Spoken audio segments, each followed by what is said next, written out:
Thank you so much. It's a bit strange to have a surprise talk when it's just in the program, so. But okay, I'll do my best. So, some of you were there 2 years ago in Cambridge when I asked a question. I will ask the same question again today. And it was a bit of a strange question, which was, what do Zernike polynomials sound like? And I gave an answer back then. That was perhaps not very satisfactory. So I tried to do better this time. So first I did a sound check, and it works this time. Could you hear that one? Barry? No? It will be louder later. Okay, so you may have seen something like this. Especially engineers and physicists might have seen something like this. It's a circular membrane. And if you have a speaker in front of it, you can have a resonance, and something like this. So when you have just the right frequency, and you change the frequency, and it wobbles like this. And when I saw this for the first time, I was reminded of some surfaces that most of us are very familiar with. They resemble Zernike polynomials. So I went to investigate a bit. And I had the question, well, what do these things sound like? It's a perfectly normal question, at least to me. And I looked a bit deeper, and I found these things. And they do look like Zernike polynomials, with only one difference. These edges here, they're fixed. They're fixed on 0. And that is because these are Bessel polynomials. They're different. So I dived a little bit deeper, and I come across this kind of thing. A lot of people running away now. And again, they're Bessel functions, but they're the good kind. They're orthonormal, which means I can use them to fit Zernikes just in the same way as we're used to in wavefronts. So we can do something with it. So my workflow is I have a regular wavefront. I fit them with Bessels. I simplify the Bessels because there are a lot of repeat terms. And then I have a wavefront such as this one. This is a keratoconus case, but one without defocus. Defocus removed because otherwise it would just be too dominant. And it sounds something like this. Not exactly pretty to listen to. In fact, I just reinvented downtones. So we don't want that. Now when I presented this in Cambridge, I had a suggestion from a kind Greek gentleman that suggested, well, why not make this as a vibrating plate instead of a membrane? And he's right. It does look like one of these. It does look like a hi-hat. But if you do that, you end up, and I had to dig pretty deep to find it. This is an old NASA report from 1969. Nowhere else published this thing. And again, if you look carefully, these are Bessels again. So, back to the downtones. Not very happy. So I took this one step further and I thought, well, let's be very pragmatic about it. I just want to have something that sounds nice. Because these Bessels, they're fundamentally inharmonious. These distances between the frequencies are not the same, so they sound terrible because of it. So let's make it simpler. Let's just assign a tone from the scale to each Zernike polynomial. So you get like this. This is do, and you go on and on and on and so on. And I think I need to drop the volume a bit.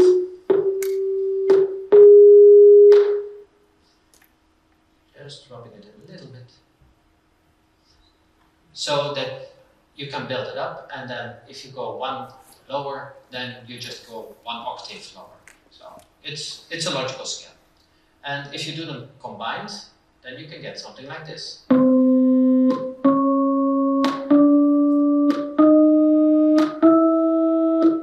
so on and so on. So what do you get if you put in the keratoconus in this case? Exactly the same one. Well, it sounds like a cheap 1950s sound effect for a horror movie. or a cat on an electric organ. Not that great. So my conclusion 2 years ago was, wavefronts sound pretty awful. With what you heard, I think you agree. And if you pardon the pun, it kind of resonated with the audience, because afterwards there were at least 6 people that came to me and asked, can't I turn this into a song instead? And I didn't really know how to do it at that moment, but I thought about it. I mean, I had 2 years. So I decided to pick up the challenge. So let's go and songify a Zernike surface. And yes, that's a real word, I looked it up. So, how do you make a song? Well, you need to start with music theory. And music theory, at first it seems quite easy. You know, the notes do, re, mi, fa, sol, la, si, do. Easy enough. Except that's not enough. They're just the white keys on a piano. There are also black keys. And there are not 7 black keys, no, there are 5 black keys. So in total you have 12 notes, and these 12 notes combine, and you can, well, it becomes complicated. And in fact, I felt a lot like I should stick to physics. Luckily, I have a wife and a daughter that study in the academy just around the corner already for 6 years, so they could help me out. They could give me the pointers that I needed. So, like I suggested here, let's just stick to physics and mathematics. I can do that. Instead of going to the full music theory, I went to Fourier. He was not a musician, but he can help. So, I suppose most of you have heard of a Fourier transform. If you do a Fourier transform of a complex function, you could make a very nice drawing. In this case, in complex function has a real and a imaginary part. And these imaginary, real and imaginary parts, you could use to make a drawing. You can do a Fourier decomposition, complex Fourier decomposition, that looks something like this. So each frequency turns into a circle, and you have an amplitude for each frequency, and you have a phase, and if you do it just right, you can make any kind of drawing you like, as long as it's a closed loop. In this case, a Felix. Now this is not music. So how can we turn that into music? And how does it relate to Zernike's? Well, first I need to make Zernike epicycles. So instead of Fourier, we go to Zernike. You see these, they're very familiar. But you also see that, a little bit too fast, you also see that there is a lot of symmetry. This one is the same as that one, but rotated. So instead, what we could do is we could go for the amplitude and a phase. So you reduce by half, more or less. And using this kind of formula, very simple, and this formula here for the phase, then we already have 2 of the 3 parameters that we need. The third parameter is the frequency. How many times per time unit does this, do you go around this circle? And there you can choose pretty much anything. And what I chose was the angular meridional frequency plus 1. So this one is 2, plus 1 is 3, 4, 5, 6, 7. So that's for the primary, the secondary, and the tertiary aberrations. I will have 3 different musical voices. Okay, next step is to actually create these epicycles. These are Zernike epicycles, and they look something like this, like some crazy planet orbit around the central point. And there are 3, of course, because I have 3 voices. There you go. Now, how do I turn this into sound? Well, if you define a central point right here, and you look at the radial distance from that central point, you can create a function that goes up and down, which you can relate to pitch. And from there, once you have pitch, you can make music. Now, this whole thing is not my idea. I did not invent this. I found this actually on a YouTube video. There's a channel called Music By, which I like very much. And this guy has made, using Fourier circles, he made music. It's kind of algorithmic music. So that was kind of a tutorial, even though it wasn't that clear. But he also has, and that was very useful to me, a program made in Python called Scamp. which is, well, you can program to make any kind of music you like.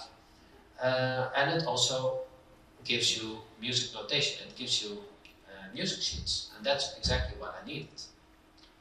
So, now I have music sheets, but music sheets is not the same thing as music. So I needed some system to convert music sheets into sound. And that I have at home with my daughter and my wife. My daughter plays cello, my wife plays piano.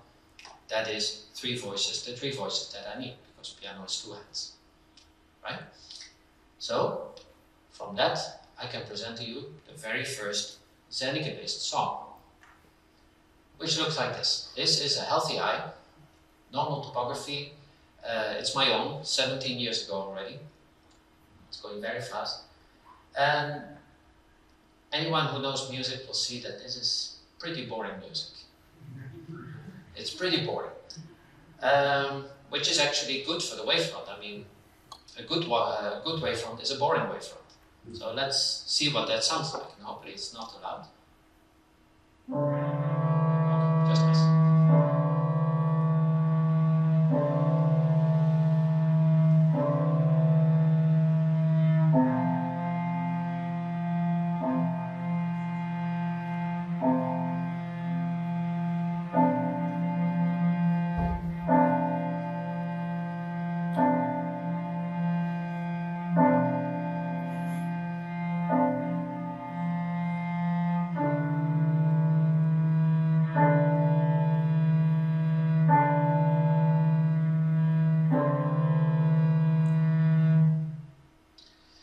So it's pretty boring music. It's nice to listen right before sleeping.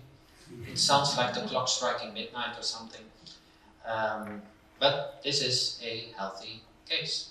Now let's go to a not so healthy case. In this case, a perforating trauma.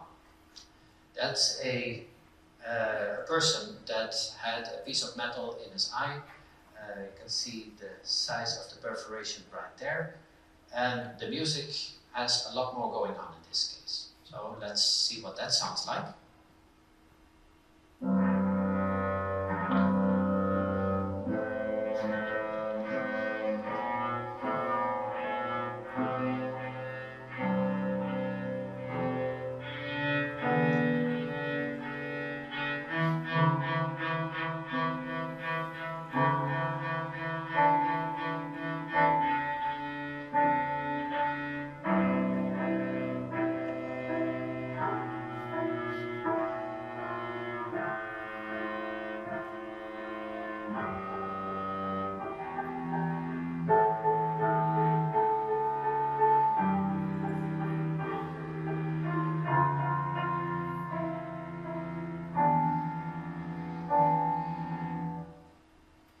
Okay, it sounds kind of depressing, but you know, it's kind of fitting for the wavefront.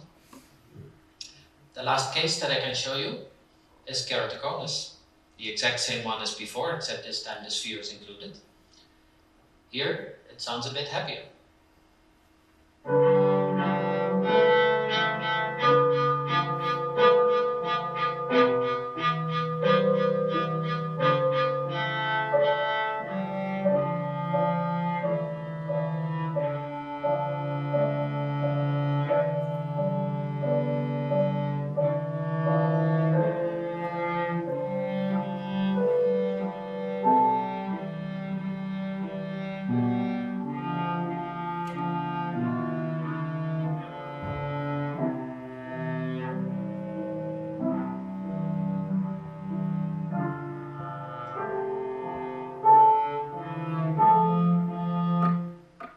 So, my students were wondering, why does the keratoconus sound happier than the normal one? It's what comes out as the algorithm, I'm afraid. So, now we're getting somewhere. Now you could imagine that sometime in the future, you could take this in the optometry clinic. You hire 1 or 2 musicians to support your clinical decisions. So this could be a very good endpoint, but there's one problem. Doesn't a song need lyrics? Generally, you know, a song has lyrics. Now, how do I create lyrics based on everything that I have? So now I need to do a small step in time. A long time ago, about 2 centuries ago, there was this gentleman here, François Sudre. And he was a school teacher that had the idea to create a musical language. The language was called Sol Ré Sol. Based on notes and combinations of notes of 1, 2, all the way up to 5 notes, you could make an alphabet or a dictionary. And this dictionary was supported by all kinds of things. He associated colors. There are 7 basic colors, so 7 notes, 7 colors. He also had these symbols here, which he used to notate. He also had these gestures, hand gestures. Each note was a gesture, like a fist and a hand, and all kinds of things. And it was all kind of obscure. In 1900, somebody made a dictionary, and after that it was forgotten until, of course, the internet. And then somebody digs it up, and you have a group of people doing stuff with it, and again, the internet, people forget about it. And it's obscure again, but I picked it up somehow. People are a bit familiar with the 1970s. There was a movie, this one here, Close Encounters of the Third Kind. And there was a sequence of notes that keep coming back. It was this one here. If anyone who's seen the movie will recognize the sound. And there they were also playing with colors, hand signals. So the whole Sol Ré Sol thing came back in the movie. Now I have notes, and I have a way to convert that. So I just take the voice of the cello, which is generally the most interesting one, and I convert that into notes. So here we have do, do, re, re, re, mi, mi, mi, mi, mi, mi, mi, mi, etc., etc. Now there are 2 problems. First of all, there's a lot of repetition here. You have all these mi, that's just the same word over and over again. And the second thing is that the dictionary that Sudre made at the time was about 2,700 words long, while the number of note combinations that you can get within his margins was 27,000. So you have 1 in 10 chance that it's actually a word. So there was a bit of manual editing involved. I apologize here on this computer, the font is, the proper font is not installed. That was the proper Sol Ré Sol font. So we have 16 words, and these are the 16 words. So it doesn't look like much. It's not much of a lyrics. So what do you do if you have 16 words and you need lyrics? Well, I do what any master student nowadays does. I go to ChatGPT. And I get lyrics. But lyrics doesn't make a song. Instead, I need to think a little bit further. Because if I can use AI once, I can use it twice. So I went to a new program, Suno, online just for like 6 months or so. So 6 months ago, I could not do this. I take this, put it in Suno, and you get this.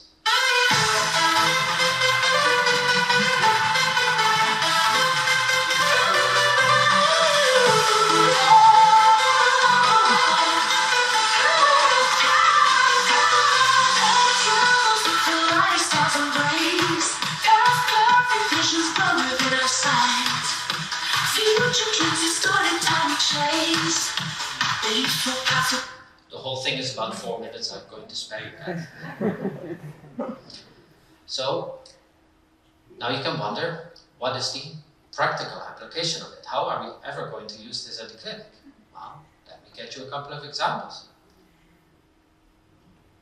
First of all, you have to know, you probably heard this before, that personalized communication is extremely important in the clinic. You have your patient, you need to imagine how the patient is feeling, what the patient would like to know from you, and you need to adjust your message. So let's go to the first example. We have this lady here at the end of the 1980s. She had our case, and she had a topography or aberrometry that looked something like this. Now, you know that this lady is an opera singer, so let's put that in Sol Ré Sol, in ChatGPT and in Suro.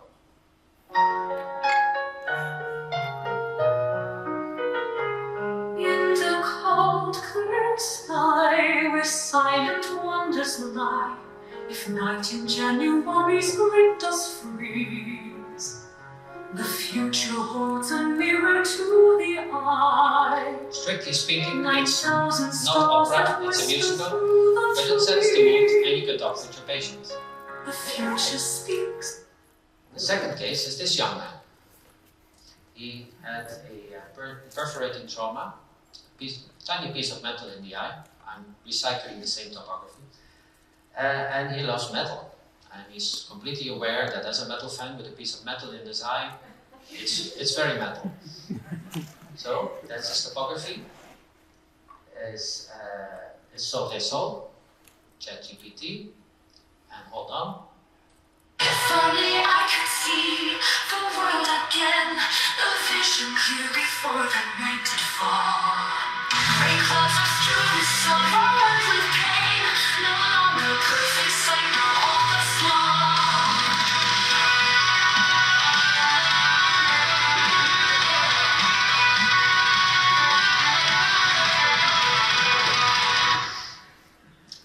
Last case, a bit more realistic. My own wavefront, albeit 17 years old. So let's see what it becomes. It's Sauve Soul. And so